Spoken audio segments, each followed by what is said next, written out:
Magandang araw po sa mga tagapakinig. Bago ko po umpisahan ang aking kwento, nais ko pong magpakilala. Ako po si Jeff, 32 years old, tubong Gapan, Nueva Ecija. Ang akin pong ikikwento sa inyo ay ang aking karanasan noong ako ay bata pa lamang. Ang tinitirahan namin bahay ay may kalayuan sa syudad. Kung manggagaling ka sa syudad at maglalakad ka pa uwi ng aming bahay ay gugugol ka ng 1 oras. Tandang-tanda ko pa noong mga panahon na yun, noong nangyari ang kakatuwang bagay sa akin. Galing kasi kami nung araw na yun sa aming magulang sa bayan. Sa bayan kasi ang hanap buhay ng aking mga magulang. Kasalukuyan kami nagbibenta ng asin sa bayan. At dahil binabantayan ng magulang ko ang aming negosyo, malimit silang umuwi ng aming bahay. Madalas kami lamang ng aming mga kapatid ang naiiwan sa bahay. Bali 3 lang kaming magkakapatid. Kasama ko ang aking mga kapatid sa bahay na sina Kuya John Mark at Ate Alea. Isang araw, ginabi kami ng uwi dahil nalibang kami sa paglalaro sa syudad. Kaya mga alas 6 ng hapon na kami nakauwi at aabutin pa kami ng alas 7 mahigit bago makarating sa bahay.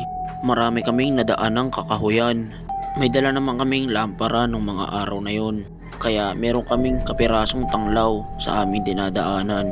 Noong malapit na kami sa bahay, mga 5 kanto ang layo, merong matandang babaeng bumati sa amin. Mukhang ginagabi na daw kami. Magalang naman na tumugon si Kuya John Mark at ang sabi niya, "Opo Lola, sapagkat tumutulong po kami sa aming magulang sa bayan." Tumugon muli ang matanda. Tinanong ng matandang babae kung sino ang kasama namin sa bahay. Tumugon naman si Alea. At nagwika ito na wala daw kami kasama sa bahay ngayong gabi. Ngumiti lamang ang matanda at umalis. Mga alas 8 ng gabi nang kami ay makarating sa bahay at agad na kaming nag-asikaso doon. Si Kuya John Mark ang nag-asikaso ng pagkain. Si Ate Alea naman ang nag-ayos ng higaan. Ako naman ang nagwalis ng aming mga sahig.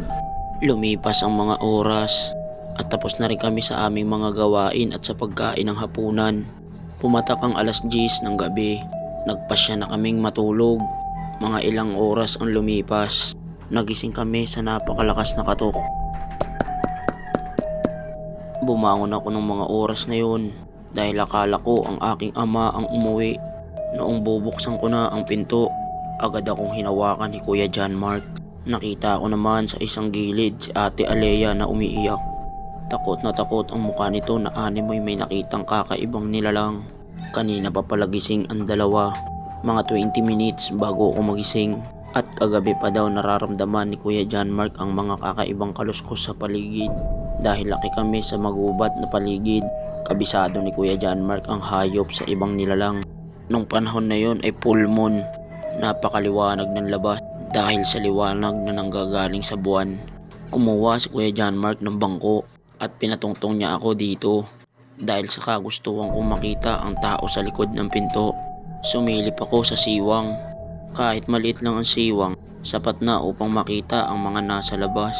Nung una ay hindi ko maaninag, ngunit nang makapag-focus na ang aking mata, doon na ako nagimbal. Ang kumakatok pala sa amin ay ang matanda naming nakita kanina. Ngunit kakaiba na ang kanyang itsura. Naging kuba ito. At ang pinagtataka ko, bakit napakahaba ng leeg niya ito? At sinisilip din kami sa likuran ng pinto. Maya-maya pa ay nagsalita ang matanda. Nagtatanong ito kung anong oras na daw at kung pwede daw ba humingi ng tubig. Maya-maya pa ay tumugon si John Mark. Ang sabi ni Kuya John Mark, "Doon ka na lamang sa kapitbahay namin humingi ng tubig dahil wala kami niyan dito." Pero nangungulit ang matanda. Ngunit hindi talaga siya pinagbibigyan ni Kuya John Mark. Maya-maya pa ay nagwala ito. Kinakalabog nito ang pintuan namin to the point na halos masira na ito. Sa takot ko ay napaiyak na rin ako at napatakbo ako kay Ate Alea na sa mga oras na yun ay umiiyak na rin dahil sa takot. Maya-maya pa ay hinugot ni Kuya John Mark ang itak sa suksukan nito at nagmura ito. Ang sabi niya ay kung gusto daw pumasok na matanda ay pumasok daw ito at sisiguraduhin daw ni Kuya John Mark na pupugutan niya daw ito ng ulo. Lalo lang naging agresibo ang matanda hanggang sa may naisip akong paraan. Pumunta agad ako sa kusina at doon ay kinuha ko ang asin at ibinigay ko ito kay Kuya John Mark. Agad naman kumuha si Kuya John Mark ng isang dakot at ito ay inihagis sa likod ng pinto kung saan naroroon ang matandang mahaba ang leeg. Maya maya pa ay narinig namin nagkikisay ito sa sakit at maya maya pa nawala na ang tunog at ang mga katok. Nang muling sinilip ni Kuya John Mark ang pinto ay doon siya naggimbal. Dahil sa pinagsisilipan niya ay nakasilip din doon ng matanda. Ang lilisik ang mata nito. At dahil sa galit ni Kuya John Mark at takot, sinabuyan niya ang muka ng matanda ng asin. At doon, tuluyan nang umalis ang matanda.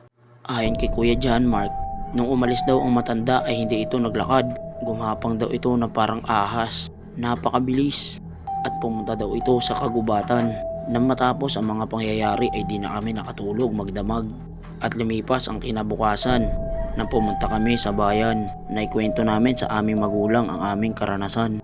At doon napagpasyahan ng aming magulang na sa bayan na lamang kami tuluyang manirahan. Hanggang dito na lang po at maraming salamat Mr. Ray dahil sa pagbasa ng aking kwento. Maraming salamat din po sa mga nakikinig. Muli ako po si Jeffrey. Maraming salamat po at mag-iingat po tayo palagi.